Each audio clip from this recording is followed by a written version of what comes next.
University, located on Wiyot land, almost 300 miles north from the San Francisco Bay Area and 650 miles from Los Angeles.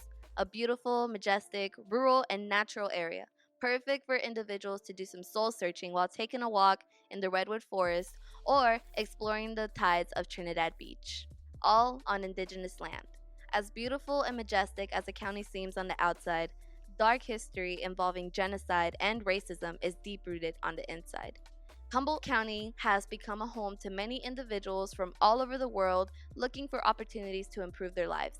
It especially attracts students from all over California yearning to escape the city and experience something new. Vulnerable students who are from low income communities, first generation college attendees, and those who are non white. Racism is deep rooted in the United States, and Humboldt County is no exception. The history of racial injustice goes far beyond our generation, but the entire community of Humboldt County has a history of violence against Native peoples.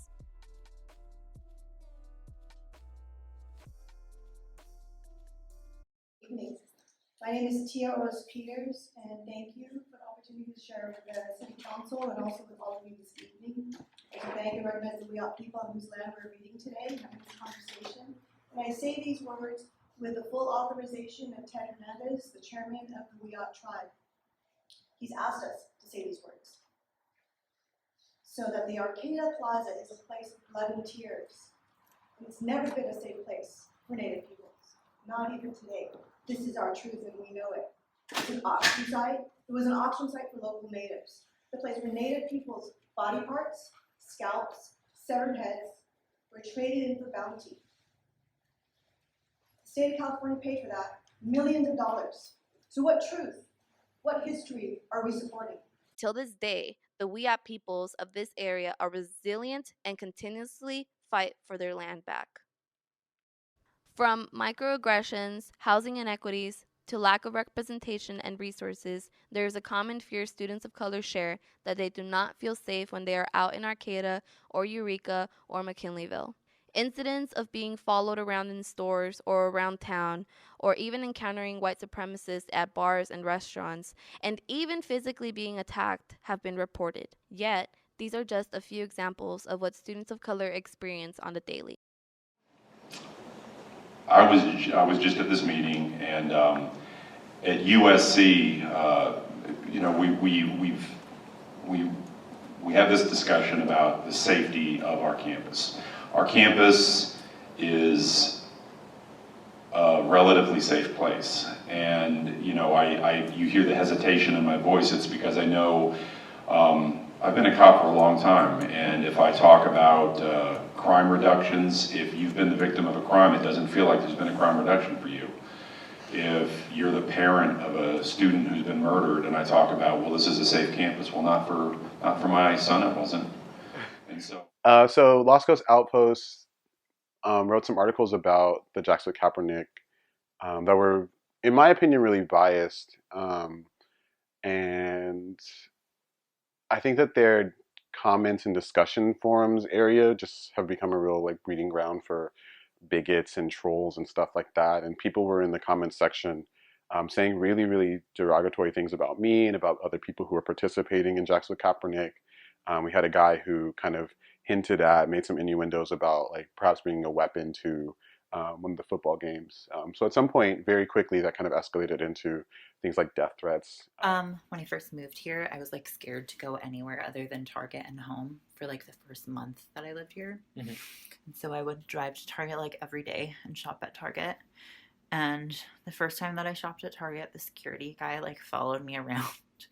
And I thought it was just because I was kind of dressed bum and then it became a trend where he was following me around all the time. Mm-hmm. And it was kind of strange to me because I was shopping there all the time and never stealing and always buying hundreds and hundreds of dollars in things. And so it was just kind of strange to me that he would follow me around all the time. Mm-hmm. And then I kind of made a connection that this community kind of stereotypes people of color. Reality sets in for students of color who are not from Humboldt County when they experience racism or microaggressions out in the community and sometimes in their classrooms. Students who are made to believe that this area is very liberal and accepting still remember that nowhere is safe in a country dominated by white supremacy and systemic racism when you aren't white. So we have a situation where HSU is continuing to promote the campus as, this beautiful, remote, you know, with forests and rivers and ocean, which is true. It's a beautiful campus. But yet, the cultural landscape in the institution and outside the institution, it hasn't really reflected the diversity of the rest of California, which means that a lot of students come from experiences of very diverse schools, very diverse communities, and they come here and they realize that the diversity hasn't reached this area of the North Coast. So what it means to a lot of students is a lot of challenges as far as adjusting to this local culture and economy, adjusting to this remote location, and then on top of it, getting used to not having a lot of supports that they need to be successful. So for us at HSU, what it translates is we have a messaging in our websites, in the way that is portrayed that we are diverse, but internally we understand we're not. Okay, whenever you're ready.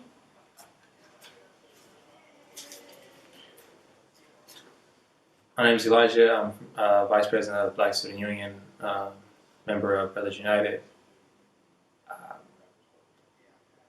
Really, you just need to understand that what you were taught in high school during your U.S. history class about how things were in the 60s and how there was segregation and how there were Klansmen and how people were racist and how they have made strides to become better and to be inclusive of people of color. You need to recognize and realize that that is not a reality for most people to this day.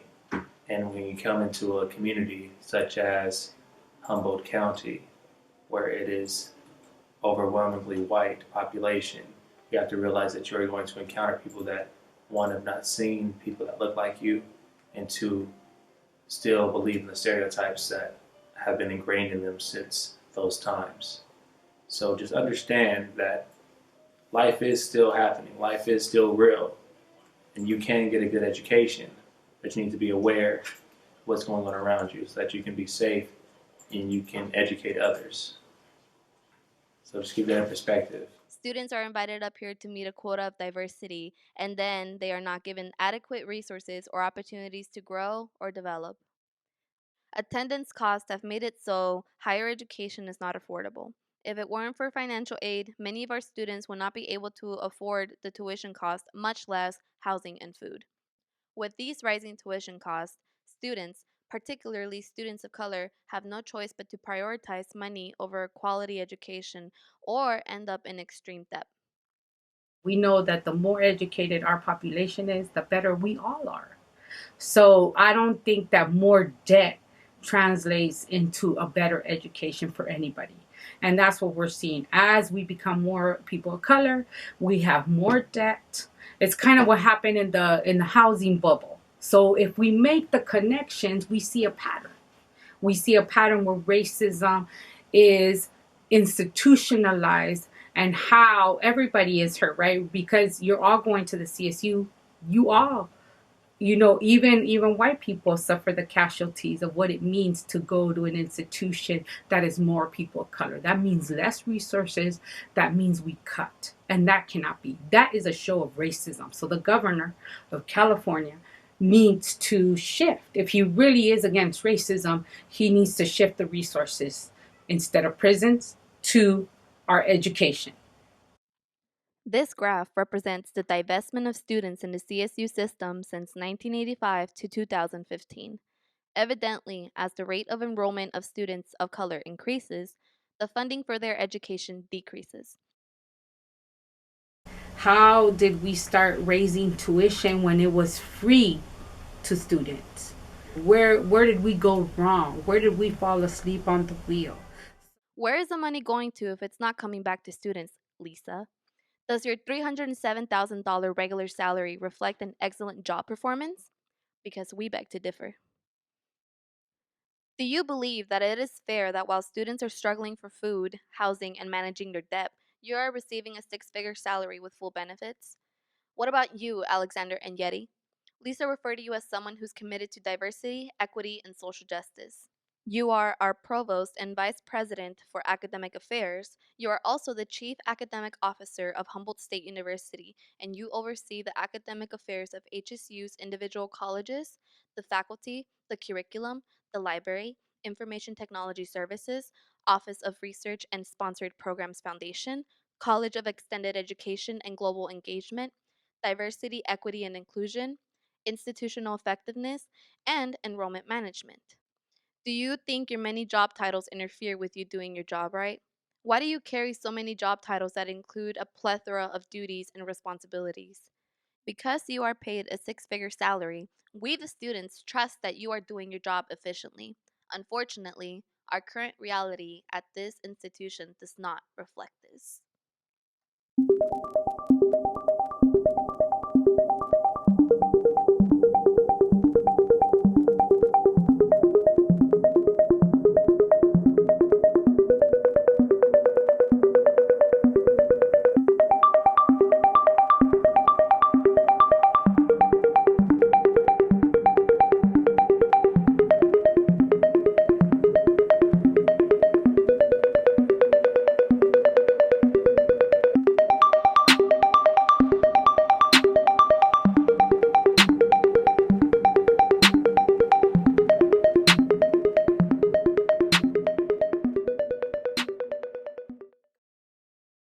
Approximately 15% of Humboldt State University students identify as homeless.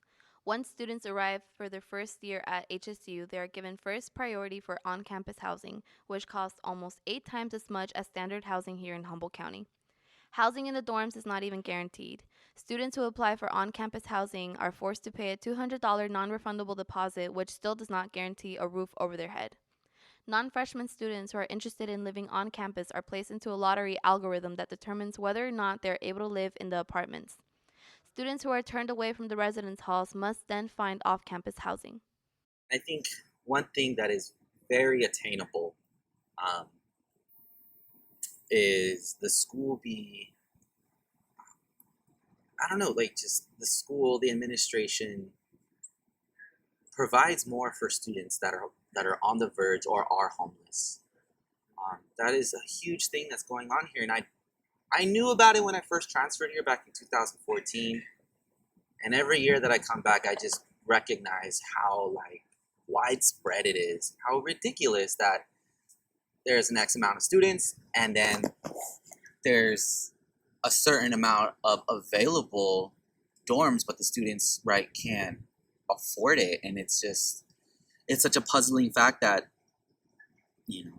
being from a progressive school, you would think that they would at least have some sort of I'm pretty sure they have a program, but like programs that really meet the needs of the working class.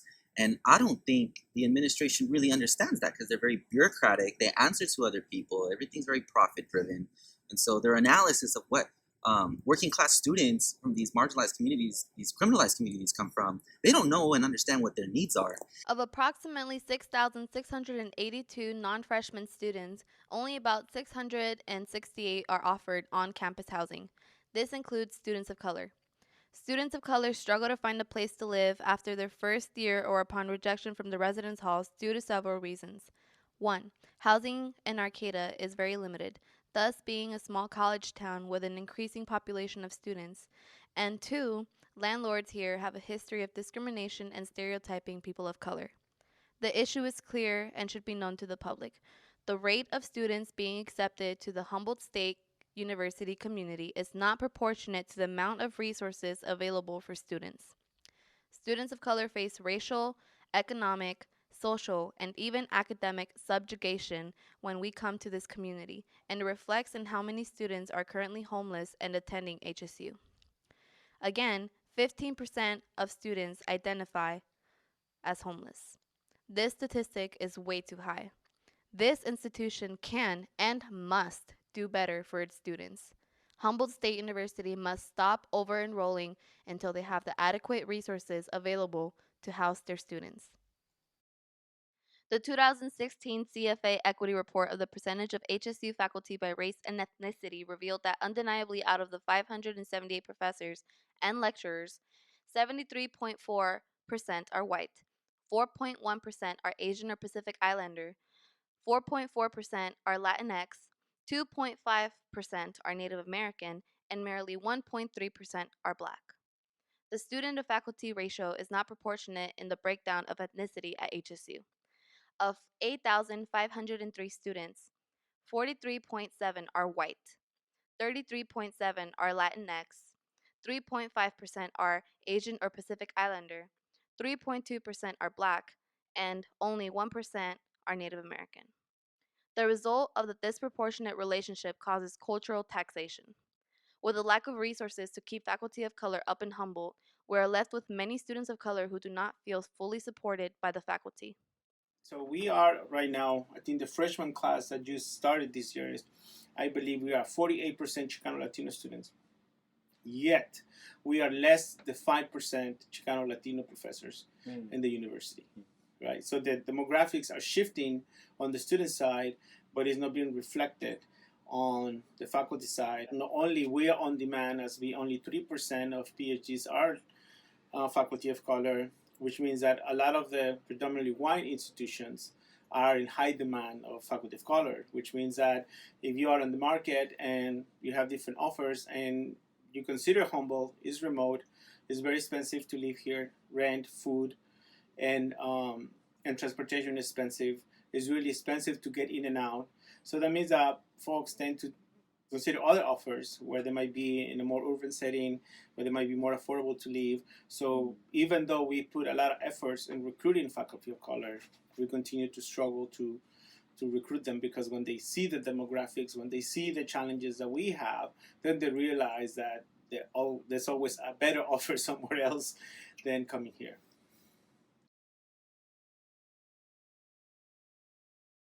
It has been a little over a year since Students Promoting Institutional Equity released Part 1 of Institutional Memory, and many things have happened since then, but student activism has persisted and kept these issues out in the light, in addition to organizing and making allies in the community.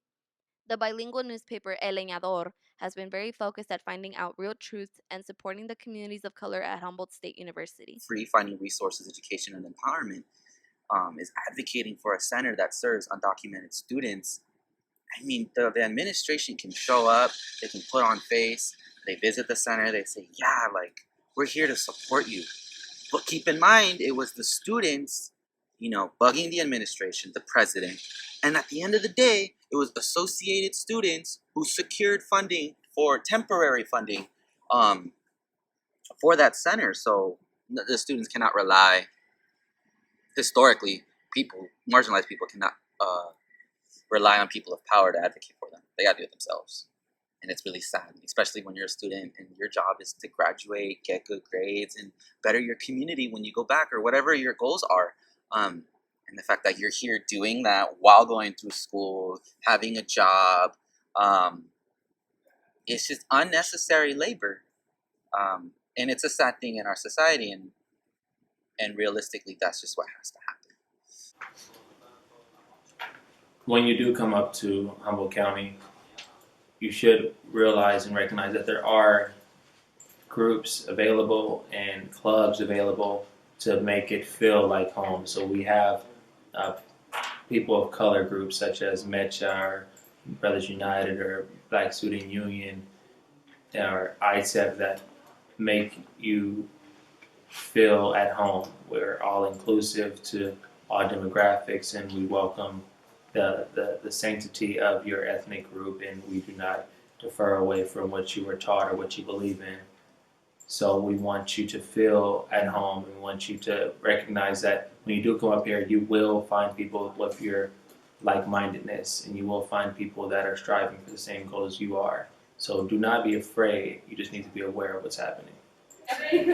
Hello, me llamo Fernando Paz. I am the coordinator for the Latinx Center for Academic Excellence, soon to be El Centro Académico Cultural.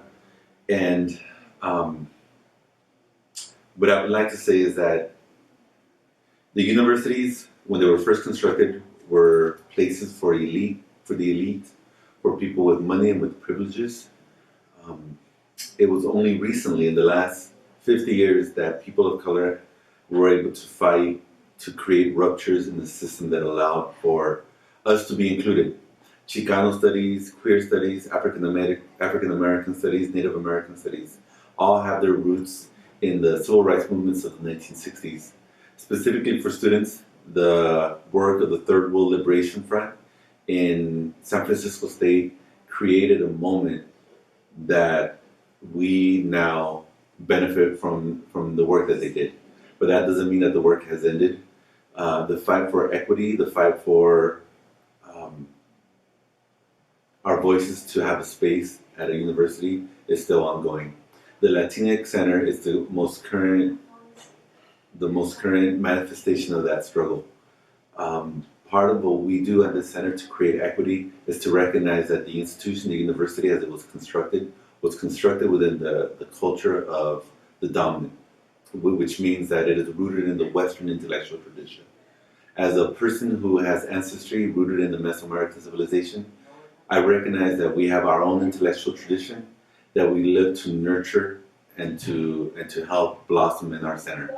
There are tools for knowledge production that are rooted in the ways that we think, that we are, that we behave, in our convivir, in our alegrías, in our tristezas, that help us to define what it means to be successful in life.